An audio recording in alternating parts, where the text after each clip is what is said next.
Friends, कैसे हैं आप सब। बीएड स्टूडेंट्स, एग्ज़ाम टाइम है और जिस चीज़ ने सबसे ज़्यादा स्टूडेंट को परेशान करके रखा है वो यही टॉपिक है, एक्शन रिसर्च इन एजुकेशन। देखिए, रिसर्च मीन्स क्या होता है, सर्च मीन्स क्या होता है, खोज करना। खोज से पहले अगर री लग गया, रिसर्च मीन्स फिर से खोज करना। तो एक्शन रिसर्च भी ऐसा ही एक खोज है, एक ऐसी ही रिसर्च है जो हम एजुकेशन की फील्ड में करते हैं। अब इसको क्यों करते हैं, तो पहले हम इसकी मीनिंग और डिफिनेशन की बात करते हैं। देखिए, मैंने मीनिंग बाद में लिखी, पहले मैंने यूज़ बताया है। यूज़ मैंने इसलिए बताया कि आप समझ सको कि हमें एजुकेशन से इसको कनेक्ट कैसे करना है ना। तो चलिए देखते हैं। Action research is use to improve the performance, may be there is no problem, हो सकता है कि वहाँ कोई प्रॉब्लम ना हो, but we can search a way to improve the performance of teaching, to make it qualitative, to remove the problems of students, to develop interest in students for the particular subject, है ना। Action research का क्या use है, इसका use ये है कि हम परफॉर्मेंस को इम्प्रूव करते हैं। किसकी परफॉर्मेंस, टीचर्स की भी और स्टूडेंट्स की भी। और हो सकता है कि वहाँ कोई प्रॉब्लम ना हो, लेकिन फिर भी हम कुछ पर्टिकुलर एरियाज को सर्च कर सकते हैं ताकि टीचिंग की परफॉर्मेंस इम्प्रूव हो सके, हम इसको क्वालिटेटिव यानी कि गुणात्मक बना सकें, हम स्टूडेंट्स की प्रॉब्लम को सॉल्व कर सकें और स्टूडेंट्स का उस पर्टिकुलर सब्जेक्ट में इंटरेस्ट बना सकें, है ना। फिर एक्शन रिसर्च को हम क्या कहते हैं, ऑन द जॉब रिसर्च भी कहते हैं, यानी कि एट द पॉइंट कोई प्रॉब्लम आई और हमने उस पर तुरंत एक्शन लिया, उस पर रिसर्च की और उसको सॉल्यूशन या उसकी फाइंडिंग हम ढूंढ कर ले आए और हमने अपनी टीचिंग को या जो भी कंसर्न एरिया में प्रॉब्लम है उसको सॉल्व कर दिया, ठीक है। फिर एक्शन रिसर्च, अब यहाँ पे देखिए कि मीनिंग है, action research is the scientific way to solve the problems related with teaching field, है ना। एक्शन रिसर्च क्या है, एक साइंटिफिक वे है, एक वैज्ञानिक पद्धति है, एक वैज्ञानिक तरीका है उन प्रॉब्लम्स को सॉल्व करने का जो टीचिंग फील्ड से रिलेटेड है ना।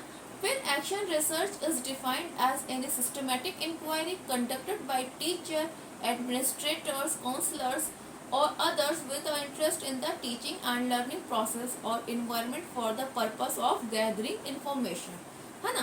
एक्शन रिसर्च को हम ऐसे डिफाइन कर सकते हैं कि वो एक सिस्टमेटिक इंक्वायरी है, एक पूछताछ है, एक खोज है, जो कौन कौन कर सकता है, टीचर्स कर सकते हैं, एडमिनिस्ट्रेटर्स कर सकते हैं, काउंसलर्स कर सकते हैं, या कोई भी ऐसा इंसान, कोई भी शिक्षाविद, एजुकेशनिस्ट जिसको इंटरेस्ट है टीचिंग और लर्निंग प्रोसेस में, है ना, और उससे रिलेटेड इन्वायरमेंट में। और इसको क्यों करते हैं, इंफॉर्मेशन को इकट्ठा करने के लिए, आंकड़ों को इकट्ठा करने के लिए, है ना। अब डिफिनेशन देख लेते हैं, अभी हम लोग और एक्शन रिसर्च पे बातें करेंगे कि क्या है, पहले हम लोग डिफिनेशन देख लें। तो एक बहुत ही सिंपल सी डिफिनेशन है, action research is the research of teacher by the teacher for the teacher. अब आप लोगों को तुरंत ही किसी की डिफिनेशन याद आ रही होगी, है ना। अब्राहम लिंकन ने एक ऐसी मिलती जुलती डिफिनेशन दी हुई है, किस चीज़ के लिए, डेमोक्रेसी के लिए, है ना। तो सेम वे में एक्शन रिसर्च क्या है, ये रिसर्च है टीचर का, टीचर द्वारा टीचर के लिए एक्शन रिसर्च है ना। एकदम सिंपल सी डिफिनेशन है, इसको कोई भी आसानी से याद कर सकता है और लिख सकता है। अब जो सबसे इम्पॉर्टेंट इसकी डिफिनेशन की अगर हम बात करते हैं, और अभी तो मैंने ये बताया ही नहीं कि इसकी स्टार्टिंग कहाँ से हुई, कौन कौन प्रैक्टिशनर्स हैं। पहले हम लोग बात कर लेते हैं स्टीफन एम कोरे की, जिन्होंने सबसे ज़्यादा योगदान, सबसे ज़्यादा कंट्रीब्यूशन दिया हुआ है एक्शन रिसर्च की फील्ड में। और देखिए एकदम लास्ट लाइन में देखिए, मैंने इनकी बुक का नाम भी लिखा है, action research to improve school practice, है ना। इनकी बुक का क्या नाम है, action research to improve school practice. So इनकी डिफिनेशन देख लेते हैं, the practice by which practitioners attempt to study their problem scientifically in order to guide, correct and evaluate their decisions and actions is what a number of people have called action research. Action research क्या है, ये एक ऐसी practice है जो practitioners करते हैं, यानी कि जो एजुकेशन से फील्ड से जुड़े हुए हैं, चाहे वो टीचर हो, प्रिंसिपल हो, मैनेजमेंट हो, है ना। तो वो अपनी प्रॉब्लम्स को क्या करते हैं, स्टडी करते हैं, किस तरह से, एक साइंटिफिक ऑर्डर में, step by step. Scientific research आप करते हो या साइंस में आप कोई भी एक्सपेरिमेंट करते हो तो क्या करते हो, कुछ स्टेप्स को फॉलो करते हो, अदरवाइज वो साइंटिफिकली आप उसको नहीं जज कर सकते, है ना। तो वो क्या करते हैं कि अपनी प्रॉब्लम्स को साइंटिफिकली स्टडी करते हैं, गाइड करने के लिए, उस प्रॉब्लम को करेक्ट करने के लिए और उसको एवोल्यूट करने के लिए कि उन्होंने जो डिसीजंस और एक्शंस दिए हैं वो सही है या नहीं है। तो इन्हीं सारी चीज़ों को बहुत सारे लोग क्या कहते हैं, एक्शन रिसर्च कहते हैं। और ये डिफिनेशन किसने दी है, स्टीफन एम कोरे, है ना। सो सबसे ज़्यादा इन्होंने ही अपना कंट्रीब्यूशन दिया है एक्शन रिसर्च की फील्ड में। क्लियर, समझ में आया एक्शन रिसर्च क्या है। एक्शन रिसर्च को साइंटिफिक वे में यानी स्टेप बाय स्टेप्स हम फॉलो करते हुए अपनी टीचिंग लर्निंग प्रोसेस को इम्प्रूव करते हैं, है ना। शिक्षण अधिगम प्रक्रिया को हम क्या करते हैं, सुदृढ़ करते हैं। मैं हिंदी में भी बता दे रही हूँ ताकि जो अगर हिंदी वाले स्टूडेंट्स देख रहे हो तो कंफ्यूज ना हो। हिंदी में बहुत मैटर अवेलेबल है, प्रॉब्लम इंग्लिश वाले स्टूडेंट्स को होती है ना। मैंने भी बहुत फेस की थी प्रॉब्लम, बट मैंने सॉल्यूशन निकाला, हिंदी नोट्स को ट्रांसलेट किया। लेकिन अब क्योंकि टाइम नहीं है तो हम लोग ऐसे ही स्टडी करते हैं। जो चीज़ें मैंने नोट्स बना रखे हैं मैं उनसे आप लोगों को हेल्प करने की कोशिश कर रही हूँ, ठीक है। और जो इसके स्टेप्स हैं हम लोग उनकी भी बात करेंगे। पहले हम लोग एक्शन रिसर्च को अच्छे से समझ लें, ठीक है। कैरेक्टरिस्टिक्स ऑफ एक्शन रिसर्च, क्रियात्मक शोध की विशेषताएं, है ना। तो इट इज सिचुएशनल रिसर्च, ये एक सिचुएशनल रिसर्च है, यानी कि परिस्थितियों के अनुसार हम इसको करते हैं। It is use to find the solution of problem related with the present scenario, है ना। यानी कि ये उन प्रॉब्लम्स को सॉल्यूशन फाइंड आउट करने की कोशिश करती है जो तत्कालीन परिस्थितियों में उत्पन्न होते हैं, ठीक है। फिर सेकंड देखिए, it is informal and flexible, it is a continuous process. ये इनफॉर्मल भी होता है और फ्लेक्सिबल भी होता है, ठीक है। ज़रूरी नहीं कि आप इसको बहुत ही कंस्ट्रक्टेड वे में बहुत ज़्यादा फॉर्मल चीज़ों को फॉलो करते हुए करो। और इसमें फ्लेक्सिबिलिटी ये होती है कि आप इसमें अपने अकॉर्डिंग चीज़ों को चेंज कर सकते हो, है ना। और ये कॉन्टिन्यूअस प्रोसेस है, यानी कि ये प्रोसेस चलती रहती है, यानी कि आपने एक्शन रिसर्च किया किसी टॉपिक पर और उसके बाद आने वाले समय में कोई और उसमें वैसे ही रिसर्च करेगा, है ना। फिर थर्ड पॉइंट देखिए, it aims to improve the quality and validity of actions and decisions to make it more relevant and useful, है ना। इसका एम क्या होता है, इसकी कैरेक्टरिस्टिक्स क्या है होती है कि ये क्वालिटी और वैलिडिटी, उन एक्शंस और डिसीजंस की क्वालिटी और वैलिडिटी को बढ़ाती है ताकि ये और ज़्यादा व्यवहारिक और यूजफुल हो जाए, ठीक है, यानी उपयोग में और ज़्यादा लाया जा सके, ठीक है। The solution of problem is accurate and related to real life situations, so its problem formation is also very clear.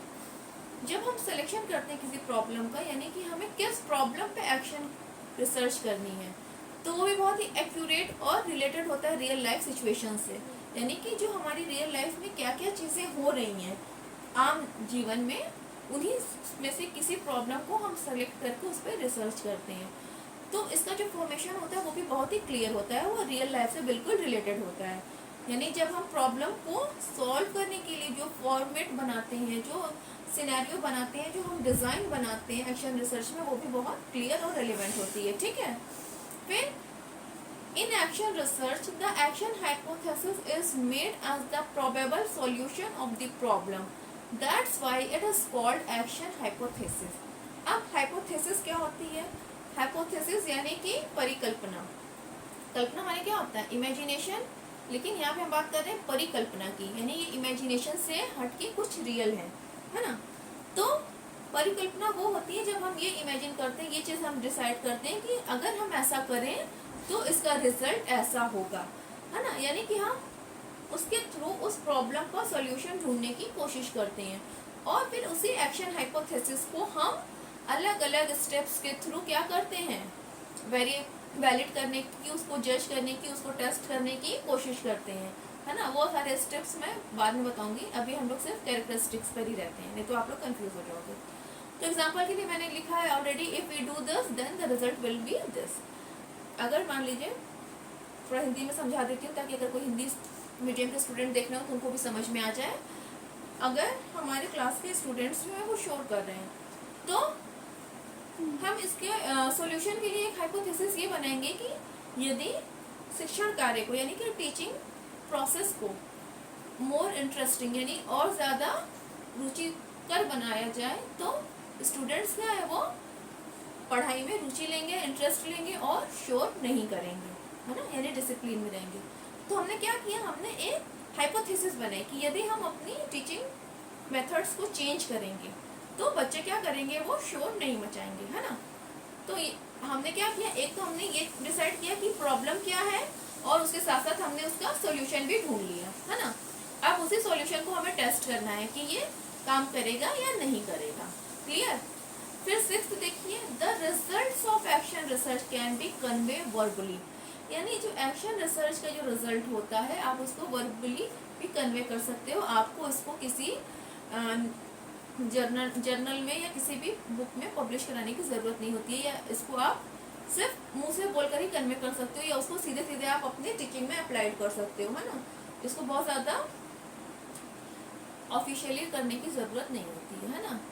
फिर it is less time taking, क्योंकि एक्शन रिसर्च करने में ज़्यादा टाइम नहीं लगता है, मैक्सिमम 3 मंथ 4 मंथ्स में ही आप इसको आराम से कर लेते हो। कभी कभी अगर आपकी प्रॉब्लम बहुत छोटी है तो आप उसको 10-15 दिन में भी ख़त्म कर सकते हो, है ना। तो ये बहुत ही लेस टाइम टेकिंग होता है। फिर even a single person can do this without making a team, यानी कि एक अकेला टीचर है, कोई भी सिंगल पर्सन है, वो भी एक्शन रिसर्च को कर सकता है बिना अपनी कोई टीम बनाए, यानी इसमें बहुत ज़्यादा लोगों की भी ज़रूरत नहीं होती है ना। तो क्या होता है कि एक्शन रिसर्च इकोनॉमिकल भी होती है, यानी कि इससे आपके पैसे भी बचते हैं। आप इसमें एक पॉइंट ये ऐड कर सकते हो, it is economical also. Okay, so friends आज के लिए बस इतना ही। अब स्टेप ऑफ एक्शन रिसर्च जो है, यानी कि क्रियात्मक अनुसंधान के जो पद हैं, जो स्टेप हैं, जो चरण हैं, वो हम नेक्स्ट वीडियो में उसके बारे में डिस्कशन करेंगे। ओके, चैनल को जरूर से सब्सक्राइब कर दीजिएगा, बेल आइकन प्रेस कर दीजिएगा, ताकि इस तरह की सारी वीडियोस आप तक टाइम टू टाइम मिलती रहे। Okay, bye bye.